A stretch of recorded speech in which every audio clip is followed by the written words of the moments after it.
Everyday objects rarely tell their full story.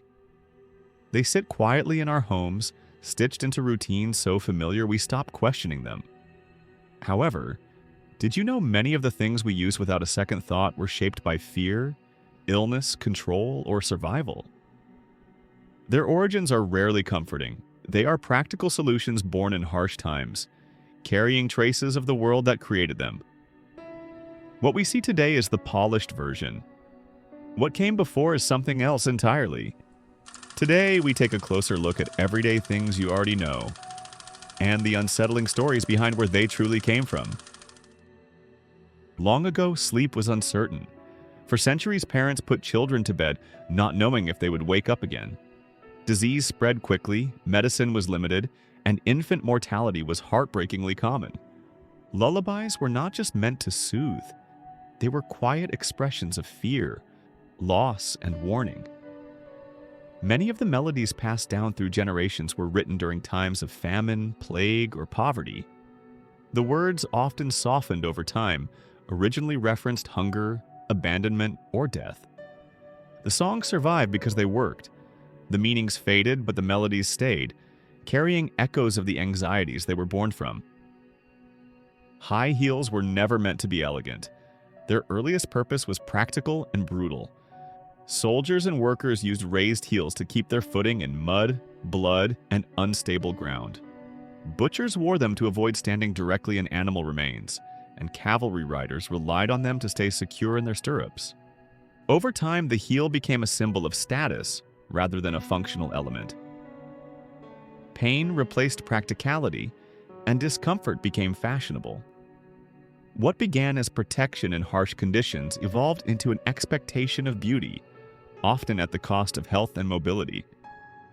The clean, minty paste we use today has a disturbing past. Early attempts at dental hygiene were anything but gentle. Mixtures included crushed bones, charcoal, chalk, and even powdered animal hooves. Some formulas relied on abrasive substances that damaged teeth rather than protecting them. In certain cultures, human remains were even used as ingredients, based on the belief that they carried healing properties. Oral care was driven more by superstition than science, and the pursuit of cleanliness often caused more harm than good. Modern toothpaste is refined and safe, but it evolved from a time when hygiene was harsh and desperation drove experimentation. Children's songs often sound playful, but many began as coded messages.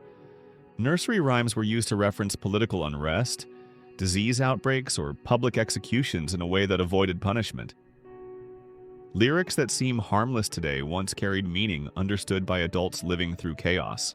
As generations passed, the context disappeared, leaving behind cheerful rhythms detached from their original warnings. The songs remained because they were memorable. Their darkness faded into folklore. Waking up was not always a personal choice. Early alarms were designed to enforce obedience to rigid schedules during industrialization. They were loud, unforgiving, and often disturbed entire households. Before personal alarm clocks, people relied on church bells, factory whistles, or hired knocker-uppers who used sticks or stones to rattle windows. Time became a tool of control.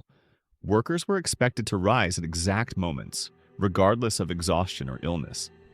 The alarm clock transformed from a symbol of discipline into a quiet presence on our bedside tables, though its purpose remains largely unchanged. Cosmetics were once dangerous tools. Pale skin symbolized wealth, so people applied lead-based powders that slowly poisoned them. Red pigments often contained mercury or arsenic, damaging skin and organs over time. The effects were gradual but severe.